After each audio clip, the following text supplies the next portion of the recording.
The bailiff called the case number, and I stood up holding a manila folder with exactly 11 documents inside it. Judith Calloway sat 2 rows behind me in a cream blazer, already smiling like she'd won. She didn't know what was in that folder yet. Nobody did. By the time the judge finished reading page 7, my mother-in-law would go from telling 2 local reporters, I'll get to that part, that she'd built my house with her own 2 hands, to sitting alone in a hallway outside courtroom 4B with her phone ringing and nobody left willing to answer for her. That folder is where this story ends. Let me show you exactly where it started and what it cost me to fill it. Welcome to Revenge Tales, where the people who think family gives them a blank check always find out, eventually, that somebody kept the receipts. If you've ever had someone try to rewrite your own history back to you like you weren't there for it, hit subscribe, drop a comment, and stay till the end, because this story has a document in it that changes everything at the worst possible moment for the person who thought no one would ever find it. My name is Marisol Vance. I was 36 years old when my marriage ended, and I'd spent 14 of those years running my own residential construction business out of a converted garage 2 miles from the house I eventually lost my husband over, but never lost the house itself. I built decks, I gutted kitchens, I replaced enough water heaters and rotted subfloors that I stopped noticing the smell of old plumbing years ago. I learned the trade from my father, who was an electrician for 31 years and treated a job well done like it was a form of prayer. I once spent 6 months living out of a job site trailer with a space heater and a hot plate to save enough for a down payment while my then boyfriend, later my husband, finished his architecture licensing exams and wasn't earning a full salary yet. I didn't resent it. I loved him, and I believed in what we were building together. By the time we found the house, a tired 3-bedroom fixer in a good school district, bones solid, everything else falling apart, I had $42,000 saved from a decade of nights and weekends. It wasn't enough. I took out a personal loan for $58,000 more, in my own name, through my credit union, at 9% interest, with a repayment schedule I taped inside my toolbox so I'd see it every single morning. I paid it down 2 years early by saying yes to every renovation job that came my way, including 3 straight Christmases where I finished a client's kitchen instead of taking time off. My crew back then was just me and a part-time subcontractor named Hector, and between the 2 of us, we replaced roofs, reframed walls, and hauled enough drywall dust out of other people's houses that I stopped bothering to wash my truck. I built a client list 1 referral at a time, mostly women who trusted a contractor who showed up on schedule and told them the truth about what a repair actually cost. That business is still mine, still solvent, still the thing I'm proudest of building with my own 2 hands. And it matters to this story because it's exactly the thing Judith would later try to erase from the record entirely. I am not a woman who spends money she doesn't have. I am not a woman who signs things she hasn't read twice. My father, in the last real conversation I ever had with him before he passed, made me repeat a promise back to him: keep every receipt and never sign anything without reading it twice, out loud if you have to. I thought it was just an old tradesman's habit. I didn't know yet exactly how much that sentence was going to be worth. I married Brant Calloway when I was 29. He was warm and quick to laugh, a talented architect with a good eye for proportion and a bad habit of needing his mother's approval on decisions that had nothing to do with her.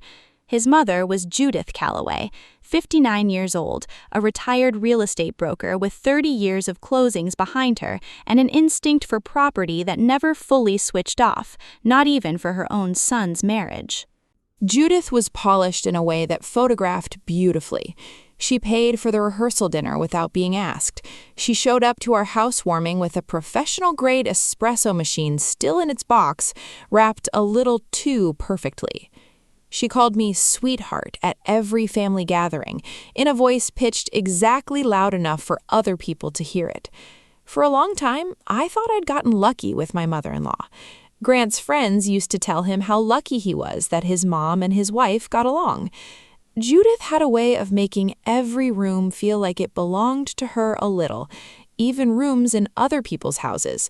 She'd rearrange a centerpiece without asking, correct a waiter's pour, mention property values at dinner the way other grandmothers mention grandchildren. She'd built a career reading the fine print on other people's biggest purchases, and she never quite learned how to stop doing that once she left the office. I found it charming once, the way you find a habit charming in someone you haven't yet had a reason to be wary of. I didn't understand yet that in Judith's mind, generosity was never really a gift. It was a deposit made against a debt she expected to collect on eventually, in whatever currency she decided later that debt should be paid in: money, obedience, or credit for things she never actually did. It started small, the way these things always do. 2 years into the marriage, Grant and I were closing on the house, and I planned to renovate it myself, room by room, on nights and weekends, the same way I'd built everything else in my life. Judith offered to help with the paperwork, since she still held her broker's license and knew the closing process better than either of us. I let her sit in on one call with the title company. I shouldn't have.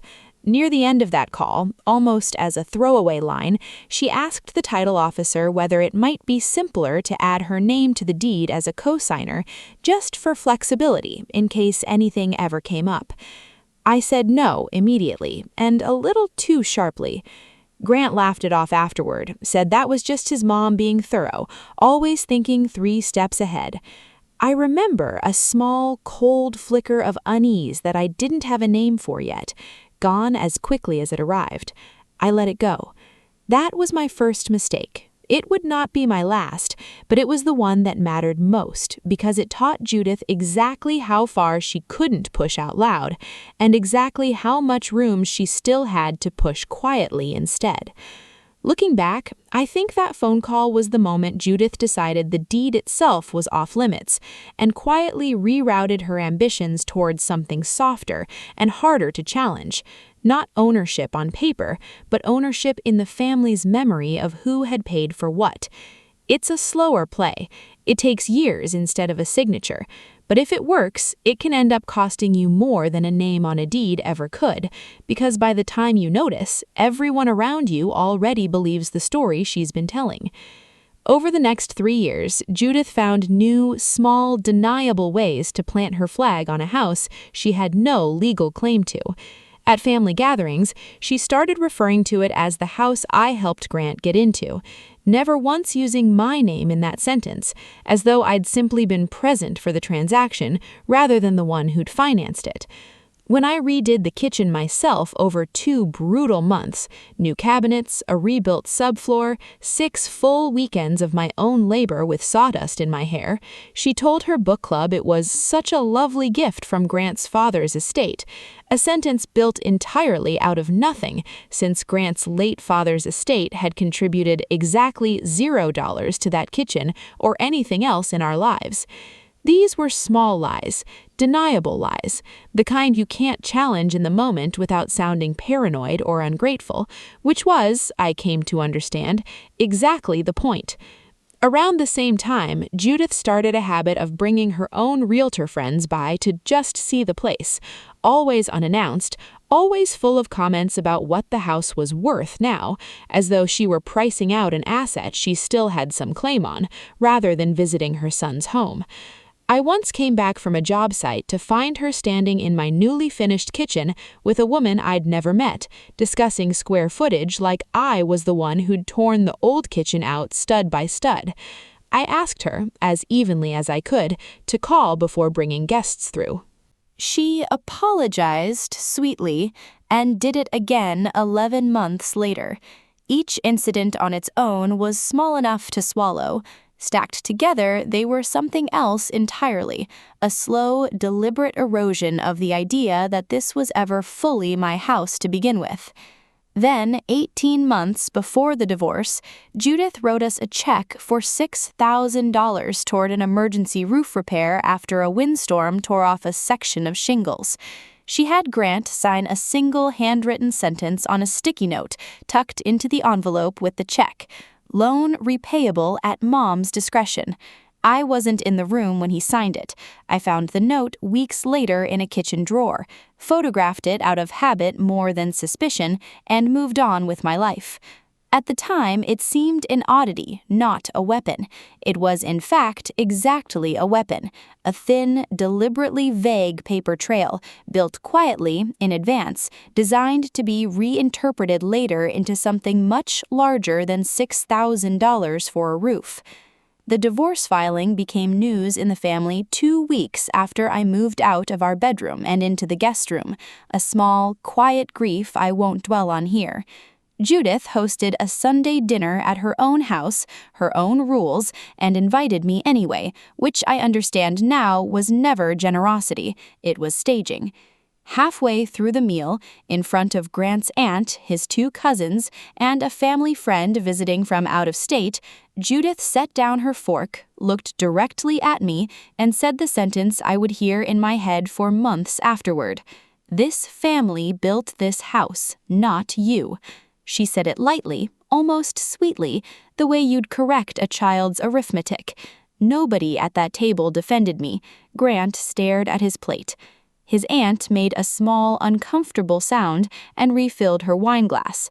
I sat there with my face burning and said nothing because I understood in that exact moment that Judith wasn't confused about whose money had bought that house. She was laying groundwork deliberately in front of witnesses, and she intended to say that sentence again somewhere it would count for more than a Sunday dinner. If you've ever had someone rewrite the story of your own sacrifice right in front of you and smile while they did it, tell me in the comments. I want to know I'm not the only one who sat through a dinner like that and said nothing because saying something felt impossible. And if this is the kind of story that makes your blood run a little hot, go ahead and subscribe to Revenge Tales now because it gets worse before it gets better. Here's the detail I need you to hold on to, because it mattered more than anything else in this story. My father, before he died, made me promise to keep a small, fireproof lockbox with every important paper I ever signed. Wire transfers, loan documents, closing statements, all of it. I thought it was just an old electrician's habit, the kind of caution that comes from a lifetime of watching handshake deals fall apart in court. I kept the promise anyway, out of love more than logic, dragging that lockbox through 3 apartments and 1 house without ever really opening it again after the closing. In that box sat the original signed personal loan agreement for the $58,000 I'd borrowed for the down payment. My name only, my signature only, dated and notarized. Remember that lockbox. Everything Judith had spent 3 years quietly implying was about to run headfirst into a box of paper she didn't know existed. 3 months into the divorce proceedings, my attorney, a sharp, unhurried woman named Renata Ibarra, asked me for a full accounting of how the house had been financed, standard practice for any property division case. I pulled the lockbox out from under the workbench in my garage for the first time in years and went through it page by page at my kitchen table with a cup of coffee going cold beside me. The loan agreement was exactly where I remembered it, but sitting on top of it, forgotten, was something I hadn't thought about in years, a printed email chain from the year of the purchase where Judith, writing to her own former colleague at the brokerage, referred to the $6,000 roof check as a short-term loan to Grant, should be repaid within the year, not a gift, a loan. In her own words, in writing, dated 14 months before she ever stood in her dining room and told a table full of relatives that her family had built that house. The sticky note wasn't a mystery anymore. It was corroborating evidence, and together the 2 documents directly contradicted the story Judith had been quietly constructing, sentence by sentence, for 3 years. I sat at that table for a long time after I found it, coffee gone completely cold, reading the email over and over, half expecting the words to change if I looked at them long enough. They didn't. Judith had typed, should be repaid within the year into an email to a colleague 14 months before she stood in her own dining room and rewrote that same $6,000 into proof that her family had built my house. I photographed both documents, made 3 separate copies, and drove them to Renata's office myself the next morning instead of scanning and emailing them, because some part of me didn't fully trust anything about this process to a server anymore. Renata read the email twice, set it down, and said, in the calm, unhurried way she said most things, that this was the kind of document a case actually turns on, not because it was dramatic, but because it was dated, specific, and entirely in Judith's own words. I remember feeling something shift in my chest for the first time in months. Not relief yet, just the first flicker of ground under my feet. Before that discovery landed anywhere useful, things got considerably worse. Grant, coached hard by his mother, hired an aggressive divorce attorney and claimed the house should be treated as family property, leaning on nothing but Judith's version of events, vague talk of help, of gifts, of a family that had sacrificed for us.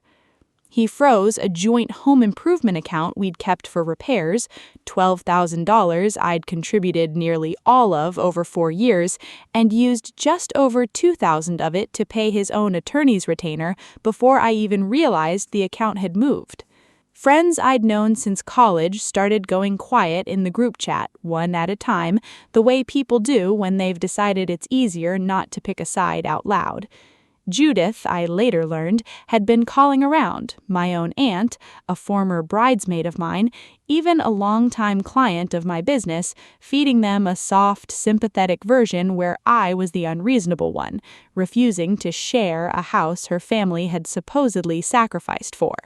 I sat in my empty guest room one night, running numbers on legal fees I couldn't yet justify spending, staring at a ceiling I'd personally replastered 2 summers earlier, and for about 6 hours, I genuinely believed I might lose the house I'd paid for with my own 2 hands.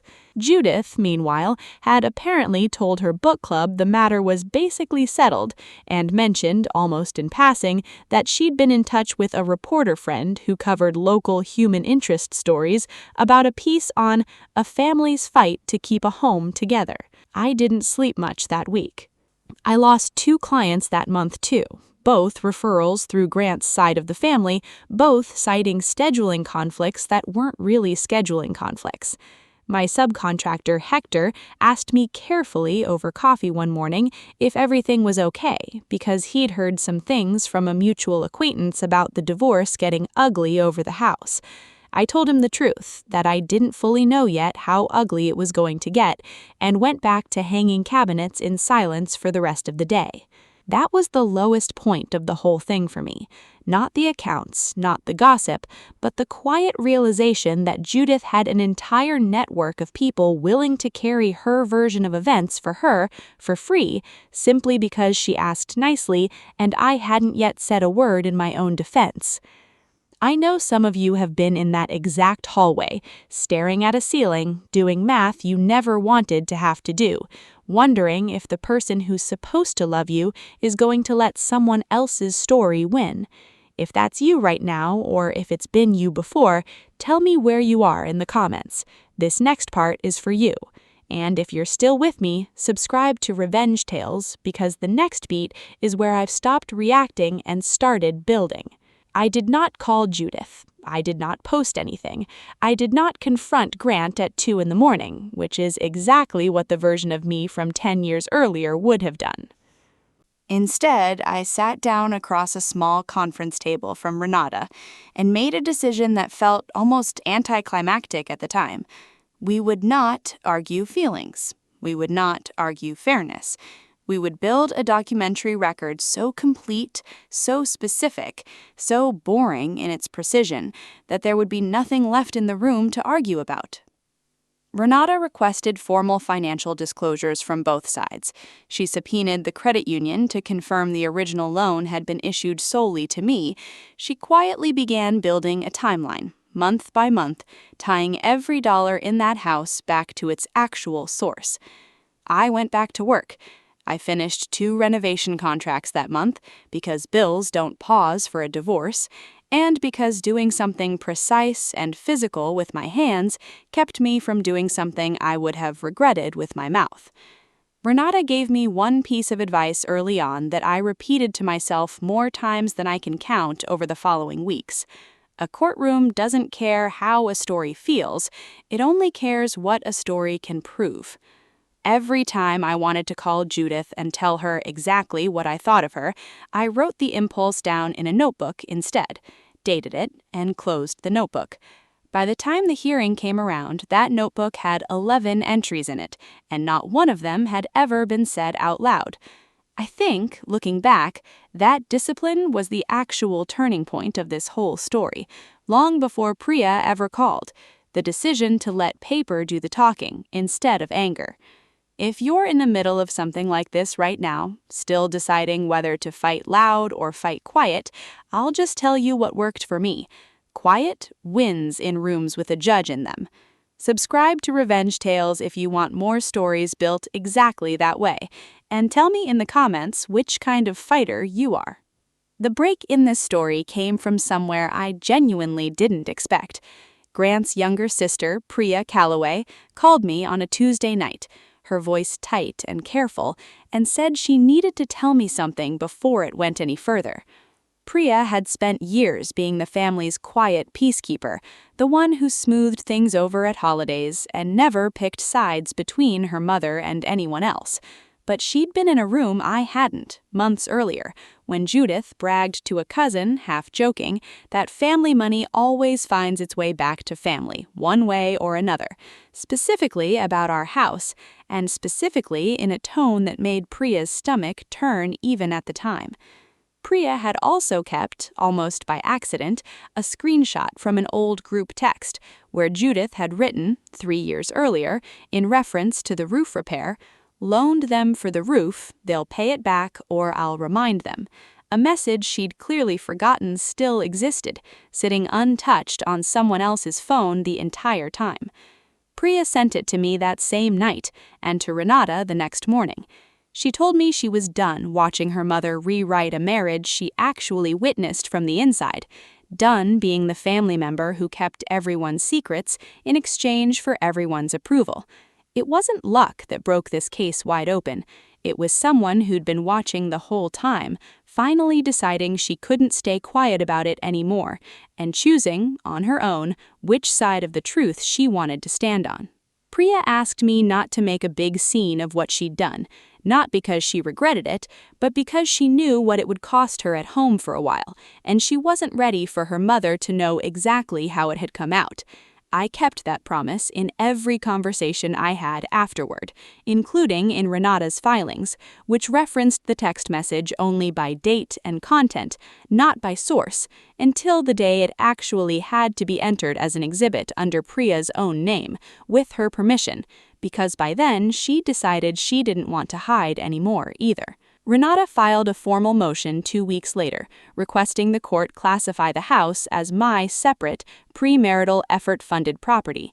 The filing was supported by the credit union loan documents, the original wire transfers from my business account for the down payment, Judith's own contemporaneous email calling the roof check a loan, and Priya's text message, all laid out on a single, clean timeline. We served notice of the hearing on both Grant and, since she had inserted herself as a claimed financial contributor to the marital estate on Judith directly, requiring her to appear if she intended to maintain her position formally, on the record, rather than at dinner tables and book clubs. The notice went out on a Thursday. I remember the date exactly because it was also the day I finally, formally revoked Grant's access to the one account still in both of our names, the joint checking account we used for utilities, the last quiet loophole Judith's coaching had been exploiting for weeks. Judith's composure, which I had never once seen crack in 7 years of knowing her, started slipping almost immediately. She called Renata's office twice in a single day, first icy and formal, then oddly pleading by the second call, asking if there was a way to handle this as a family, off the record before it gets any messier. She called my aunt again, but this time, my aunt, who'd since heard the full story from Priya, let it go to voicemail and didn't call back. She showed up unannounced at one of my job sites, the first time in 7 years she'd ever come to a work site of mine, and stood by her car in the same cream blazer, watching me finish installing a cabinet door, clearly waiting for me to walk over and acknowledge her. I didn't. I finished the door, cleaned my tools, and let her stand there for 11 minutes before she got back in her car and left. Grant, for his part, started sending me texts that had nothing to do with lawyers and everything to do with old memories. Our first apartment, a weekend trip to the coast, small human things that told me some part of him already knew which direction this was heading and didn't want it to. Judith even tried Renata's office one more time, 3 days before the hearing, this time with a different offer. She'd drop the whole family property idea if I agreed, in writing, never to mention the roof repair email to anyone outside the courtroom. Renata relayed the offer to me over the phone, flat and professional, and I laughed for the first time in weeks because Judith was still negotiating like she had leverage 3 days after her own words had already been photographed, copied, and filed as an exhibit. The hearing took place in courtroom 4B on a Tuesday morning in March. Grant sat beside his attorney at the respondent's table. Judith sat 2 rows behind him in the gallery, since she had no formal standing in the case, but had insisted on attending anyway, in the same cream blazer she'd worn to that Sunday dinner where she'd first said her line out loud. Renata laid the documents out one at a time, unhurried the way you'd lay tile, each one square, each one load-bearing, none of them wasted. The original credit union loan agreement, my signature and mine alone, the wire transfer records from my business account for the down payment, Judith's own email calling the roof check a short-term loan, Priya's text message, printed and marked as an exhibit. When Renata read that text message aloud, loaned them for the roof, they'll pay it back or I'll remind them, in Judith's own words, in the same case where Judith had, months earlier, told anyone who would listen that this family had built the house, I watched something in Judith's face come apart in the gallery behind her son. Not anger, something quieter, and worse, the specific look of a person watching her own written words get read back to her in a room of people who now understood exactly what she'd meant by them the whole time. When it was Grant's turn to respond, he didn't defend his mother's position. He looked at the judge and said quietly that he hadn't wanted to believe it had gone this far, that some part of him already knew for a long time the house was mine, built with money and labor that were never really in dispute, and that he was tired, for the first time in years, of being the reason his mother felt entitled to a fight that had never actually been hers to have. It was the most honest thing I'd heard him in over a year, and it cost him nothing to say it, which made it land harder than anything Renata had presented all morning. The judge, a woman with reading glasses pushed halfway down her nose and no visible patience for theatrics, asked Judith's attorney directly whether Judith had any documentation supporting her characterization of the $6,000. Dollars as anything other than a loan. There was a long pause. Judith's attorney said carefully that his client recalled the conversation differently, which is the kind of sentence that means nothing once it's sitting next to a dated email. The judge made a note, didn't comment further, and moved on to the next exhibit. I watched Judith in the gallery press her lips together and look down at her own hands for the first time all morning. Then Renata turned to the line that mattered most and said it plainly, for the record. The house had been purchased and maintained entirely through Marisol Vance's separate premarital savings and a personal loan issued in her name alone, and no credible documentation supported any competing claim of ownership, gift, or family contribution by any third party. This family built this house, Judith had said once, at her own dinner table, in front of witnesses she'd chosen specifically so the sentence would spread, In that courtroom, with her own written words entered into the official record, it was very clear whose hands had actually done the building over 14 years, one weekend at a time, and it wasn't hers. During a recess, Judith's own attorney, she'd hired one by then, quietly, once it became clear she might need one, approached Renata and asked whether I'd be open to resolving this privately as a family rather than letting the judge issue a formal ruling on the record. I understood exactly what that offer meant. A private resolution would let Judith walk away with her version of events technically unconfirmed anywhere official, no formal contradiction of the story she'd been repeating at her book club and to her old realtor friends for 3 years.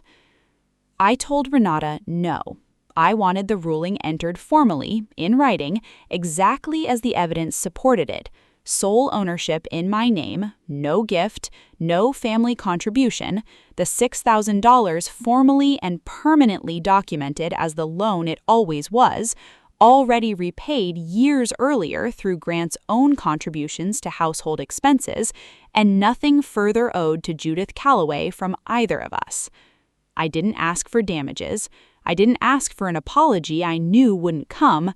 I asked for the truth to exist on paper, permanently, in a place Judith couldn't quietly talk her way around later, because paper was the only thing she'd ever actually respected. Renata delivered my answer to Judith's attorney in 4 sentences, none of them raised in volume, all of them final. There would be no private family arrangement. There would be a ruling. Judith could either accept it in the same room where she'd made her claim, or read about it later in a document she couldn't argue with. The judge ruled exactly as the record supported.